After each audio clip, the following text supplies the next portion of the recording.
Hello, RS coaching centre में आपका स्वागत है। आज हम लोग पढ़ेंगे यानी क्लास 10th का जो रसायन शास्त्र यानी केमिस्ट्री है, ठीक है। इसका यानी पहला अध्याय जो है जिसका नाम है यानी रासायनिक अभिक्रिया एवं समीकरण। तो इसमें हम लोग पहले देखते हैं यानी पॉइंट क्या कह रहा है।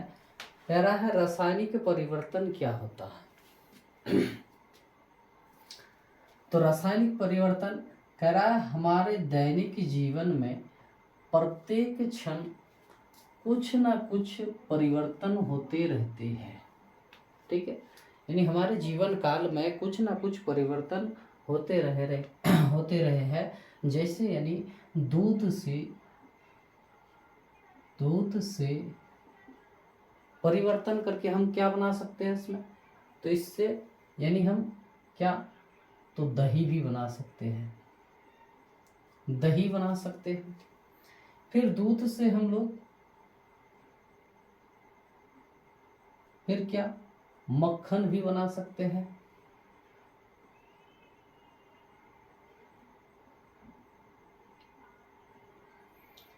मक्खन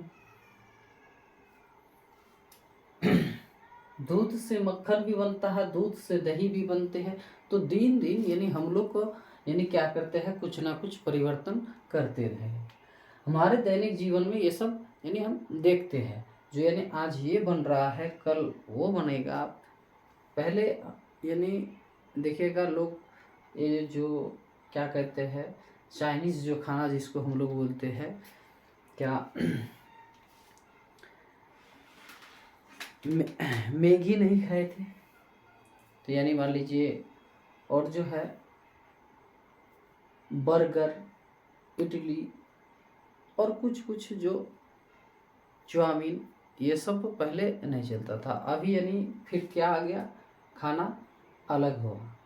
तो यानी कुछ परिवर्तन हम लोग देखते थे। पहले ये मोबाइल का दुनिया यानी डिजिटल का दुनिया नहीं था, तो आज यानी क्या हो, परिवर्तन हुआ है।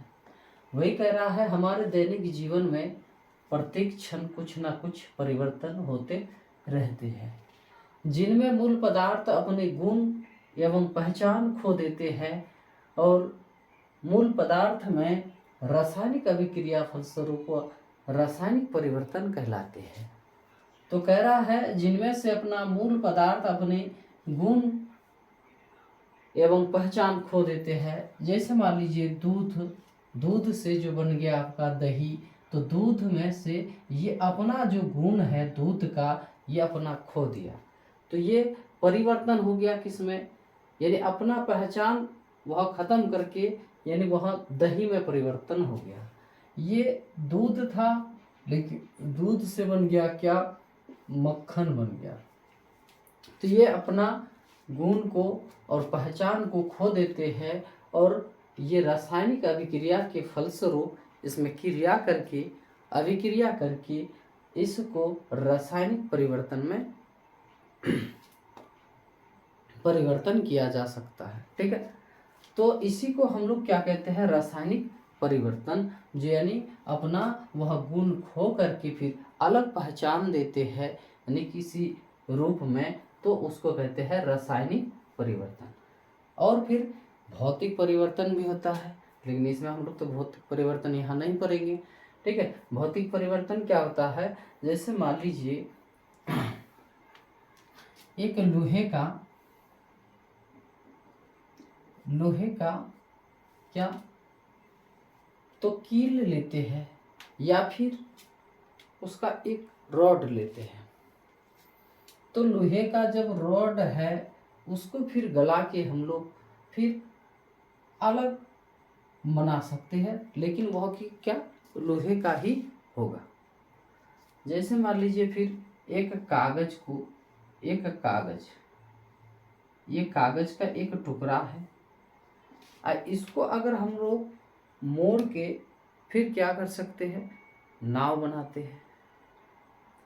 फिर नाव बना लिए, फिर हम इसे क्या कर सकते हैं, फिर खोल के फिर हम ये ऐसा फिर कर सकते हैं, जो फिर कागज का टुकड़ा हो जाएगा। तो उसी प्रकार लोहे जो है लोहे को हम यानी कुछ रूप देते हैं, फिर उसको फिर गला के हम फिर लोहे में परिवर्तन कर सकते हैं। तो ये सब हो सकता, ये सब यानी रासायनिक गुण है, सॉरी भौतिक गुण कहते हैं उसको। क्या कहते हैं? भौतिक गुण। ये जो यानी दूध से दही बन गया, लेकिन दही से फिर दोबारा यानी ये दूध नहीं बनेगा। दूध से मक्खन बन गया, लेकिन मक्खन से फिर दूध नहीं बनेगा। तो ये हो गया हम लोग का क्या? रासायनिक परिवर्तन। क्या? रासायनिक परिवर्तन। समझ में आया होगा? ठीक है।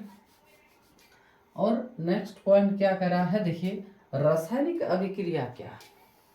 कह रहा है रासायनिक अभिक्रिया क्या है। कह रहा है जब कोई पदार्थ अकेले ही या किसी अन्य पदार्थ से क्रिया करके भिन्न गुण वाले एक या एक से अधिक एक या एक से यहाँ एक या एक से अधिक नए पदार्थ का निर्माण करता है, तब वह परिक्रिया रासायनिक अभिक्रिया कहलाती है। ठीक है। यानी कह रहा है जब कोई पदार्थ, एक पदार्थ है तो किसी कुछ मान लेते हैं, मान लीजिए क्या मान लेंगे, चलिए दूध ही मान लेते हैं। दूध से जब यानी समझाए तो दूध मान लेंगे। जब कोई पदार्थ अकेले ही या फिर इसके साथ किसी अन्य पदार्थ से क्रिया करके, ठीक है, दूध से ही यानी दही बनेगा, लेकिन उसमें थोड़ा सा दही देना होगा, यानी अम्लीय देना होगा, ठीक है, खट्टा देना होगा। तो कह रहा है जब कोई पदार्थ अकेले ही यानी अपने से ही, नहीं तो फिर किसी के साथ किसी अन्य पदार्थ से क्रिया करके और भिन्न गुण वाले एक या एक से अधिक नए पदार्थ का निर्माण करते हैं, तब वह परिक्रिया को रासायनिक अभिक्रिया कहलाते हैं। तो कह रहा है क्या? दूध से यानी बना दही, ठीक है। तो दही जो बना, तो इसमें क्या दूध दिए और फिर उसके साथ साथ यानी हम लोग फिर क्या, फिर अम्लीय दिए, अम्ल मिला के तब जाके क्या दही बनाए। तो इसका गुण कह रहा है जब कोई पदार्थ अकेले ही या किसी अन्य पदार्थ से क्रिया करके भिन्न गुण वाले, जब दही बन गया तो इसका गुण जो है अलग है। दूध का गुण क्या है? अलग है। गुण वाले एक या एक से अधिक नए पदार्थ निर्माण करते हैं, तब वह परिक्रिया रासायनिक अभिक्रिया कहलाती है। यानी जिसके द्वारा ये क्रिया करके बनता है उसको कहते हैं यानी क्या? अभिक्रिया, रासायनिक अभिक्रिया। ये तो था हम लोग का क्या? परिवर्तन हो रहा है ये क्रिया करके। तो फिर नेक्स्ट क्वेश्चन देखिए क्या कह रहा है। कह रहा है क्या? अभिकारक किसको कहेंगे यार? प्रतिफल, दोनों को एक साथ यानी समझ लीजिए। कह रहा है अभिकारक, कह रहा है जो पदार्थ रासायनिक अभिक्रिया में भाग लेकर नए पदार्थ बनाते हैं, यानी कुछ ऐसे पदार्थ है जिससे यानी हम लोग क्या नए पदार्थ बनाते हैं, उन्हें अभिकारक कहते हैं। जैसे यहाँ पर उदाहरण के तौर पर यानी क्या है? हाइड्रोजन है। क्या है? हाइड्रोजन और यानी इसके साथ क्या है? क्लोरीन है। ये दोनों देखिए, ये दोनों को मिला के हम लोग एक नए पदार्थ का निर्माण किए, जिसको कहते हैं क्या? यानी हाइड्रोजन क्लोराइड कहते हैं। क्या कहते हैं? Hydrogen chloride. इन दोनों को मिला के यानी क्या बना लिए हम लोग? हाइड्रोजन क्लोराइड का निर्माण किए। ठीक है। तो हाइड्रोजन क्लोराइड जो है यानी किससे बना? इन दोनों को मिलाने से। जैसे कह रहा है जो पदार्थ रासायनिक अभिक्रिया में भाग लेकर नए पदार्थ, देखिए नए पदार्थ बनाते हैं, उन्हें अभिकारक कहते हैं। तो यही दोनों मिलके यानी क्या एक नए पदार्थ का निर्माण किया, जिसको क्या कहते हैं हम लोग, यानी हाइड्रोजन फ्लोराइड। ठीक है, तो कौन बनाया, ये बनाया, तो इसी को हम लोग क्या कहेंगे, यानी अभिकारक कहेंगे। जैसे मान लीजिए यानी जल, जल और इसमें चीनी डाल दीजिए, चीनी और उसके साथ और क्या, नींबू भी डालिए। ठीक है, नींबू डाल दिए तो जल, चीनी और नींबू, इन तीनों ने एक नए पदार्थ का निर्माण किया। ठीक है, इसको हम लोग क्या कहते हैं, यानी शरबत कहते हैं। क्या, शरबत, शरबत बना दी। ठीक है, तो ये जो तीनों ने बनाया, इसी को यानी क्या कहते हैं, अभिकारक कहते हैं। क्या कहते हैं, अभिकारक। उसी प्रकार प्रतिफल में देखिए, कह रहा है जो पदार्थ रासायनिक अभिक्रिया के फलस्वरूप बने नए पदार्थ। ठीक है, जैसे यहाँ पर इन दोनों को मिला के ये बनाए थे, तो ये बना था आपका क्या, अभिकारक। यहाँ कह रहा है जो पदार्थ रासायनिक अभिक्रिया के फलस्वरूप बने नए पदार्थ होते हैं, उसे प्रतिफल कहते हैं। ये देखिए, यहाँ देखिए, कह रहा है यानी कि इसको कैल्शियम कार्बोनेट, कैल्शियम कार्बोनेट से हम लोग यानी बनाए क्या, तो बना हम लोग का कैल्शियम ऑक्साइड और क्या बना, कार्बन डाइऑक्साइड। ये दोनों चीज जो बना, इन दोनों चीजों को ही यानी हम लोग क्या कहेंगे, प्रतिफल कहेंगे। जैसे यानी इसी उदाहरण के तौर पर देख लीजिए, ये जल, चीनी और नींबू से बना शरबत। तो जो शरबत बनाया गया है, नए पदार्थ एक बनता है, उसी को यानी क्या कहते हैं, प्रतिफल कहते हैं। ठीक है, क्या, प्रतिफल कहते हैं। तो प्रतिफल को समझ में आया होगा और ये अभिकारक भी समझ में आया होगा। इन दोनों में से फिर क्या बोलेगा आपको, अभिकारक और प्रतिफल में अंतर बताइए। तो अंतर जब बताने के लिए कहेगा तो इसी तरह यानी हम लोग पॉइंट के आधार पर दे देंगे, यानी क्या, अभिकारक और प्रतिफल में अंतर इस प्रकार होते हैं। 1 नंबर देकर अभिकारक लिख देंगे, 2 नंबर देकर यानी रोमन देना, 2 नंबर देकर यानी क्या, प्रतिफल लिख देंगे। ठीक है, या फिर यहाँ स्टार मार के लिख दीजिएगा, हो जाए। यानी अभिकारक ये है, और क्या, जो पदार्थ रासायनिक अभिक्रिया में भाग लेकर नए पदार्थ बनाते हैं, उन्हें अभिकारक कहते हैं। प्रतिफल, जो पदार्थ रासायनिक अभिक्रिया के फलस्वरूप बने नए पदार्थ होते हैं, उन्हें प्रतिफल कहते हैं। ठीक है, फिर आगे देखिए नेक्स्ट क्वेश्चन क्या कर रहा है। फिर नेक्स्ट क्वेश्चन देखिए, कह रहा है क्या, रासायनिक अभिक्रियाओं की विशेषताएं, यानी इसका जो विशेषताएं क्या है, तो रासायनिक अभिक्रिया हम लोग पढ़ लिए, उसकी विशेषता क्या है। तो कह रहा है इसका विशेषता जो है यानी मुख्यतः यानी निम्नलिखित है। ठीक है, जैसे कह रहा है गैस की उत्पत्ति। ठीक है, गैस की उत्पत्ति 1 नंबर, 2 नंबर रंग में परिवर्तन भी हो रहा है, और 3 नंबर जैसे हम दे दिए यानी ताप में परिवर्तन। तो गैस में उत्पत्ति कह रहा है कुछ रासायनिक अभिक्रियाएं ऐसे जिसमें कह रहा है जिनमें कोई गैस उत्पन्न होती है।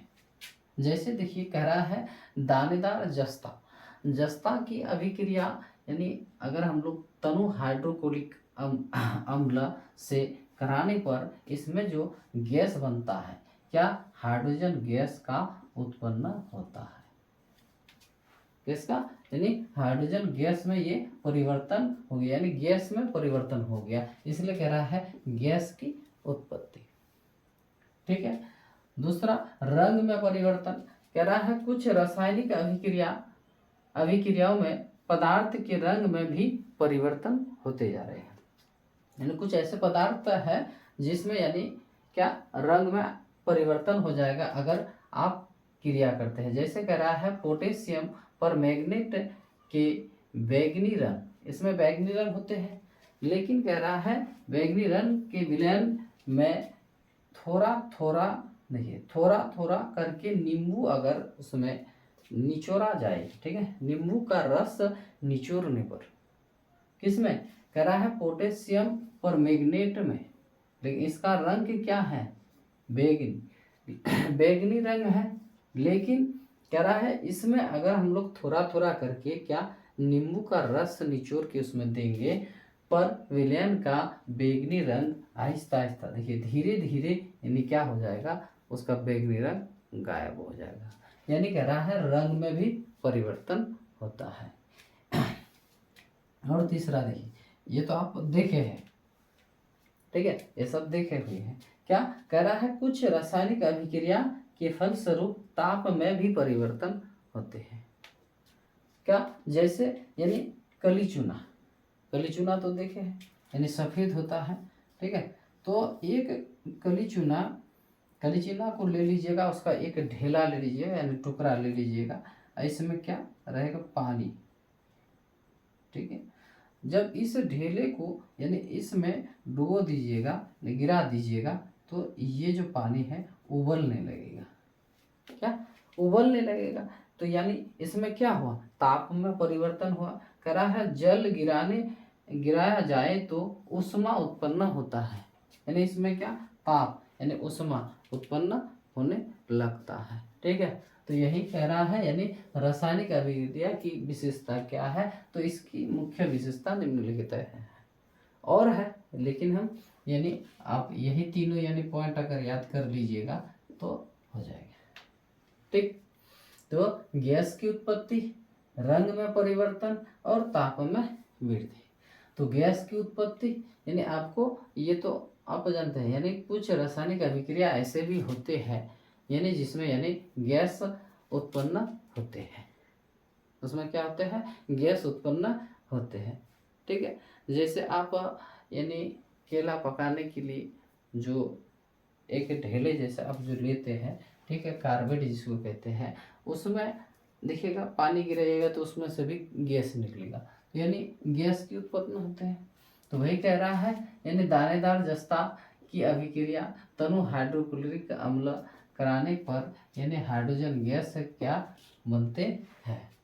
रंग में परिवर्तन यही बता रहा है पोटेशियम पर मैग्नेट उसका रंग जो होता है बैंगनी, लेकिन उसमें अगर हम लोग थोड़ा थोड़ा करके नींबू का रस यानी अम्लीयता डालते हैं तो वह आहिस्ता आहिस्ता यानी उसका रंग जो है बैंगनी रंग आहिस्ता आहिस्ता क्या हो जाएगा समाप्त हो जाएगा। इसमें कह रहा है कुछ यानी क्या लीजिए कली चुना लीजिए और उसमें थोड़ा सा पानी दीजिए, तो वह देखिएगा यानी क्या उसमें गर्म होने लगेगा। अगर प्लास्टिक का डब्बा में दीजिएगा ये कली चूना और पानी, ठीक है, तो ये तो फट भी जाएगा, ठीक। तो यही तक कल हम लोग के क्या यानी कल हम लोग जो संतुलित कह रहा है रासायनिक संतुलित और असंतुलित रासायनिक समीकरण के बारे में पढ़ेंगे, ठीक है। यानी आज हम लोग क्लास 1 जो है यानी क्लास रसायन शास्त्र यानी केमिस्ट्री का जो है भाग 1 दे करके हम लोग पढ़ेंगे, ठीक है। भाग 1 यानी क्लास 1 हो गया, फिर दूसरा यानी क्लास क्या हो जाएगा क्लास 2 यानी भाग 2 दे देंगे, ठीक है। उसमें जो होगा यानी कल का वीडियो तो उसमें पूरा यानी क्या रासायनिक संतुलित और असंतुलित, ये जो रासायनिक समीकरण का संतुलित और असंतुलित, संतुलित है असंतुलित करना है या फिर उनमें से हमको देखना है कौन संतुलित है और कौन असंतुलित है, ठीक है। तो आज यही तक।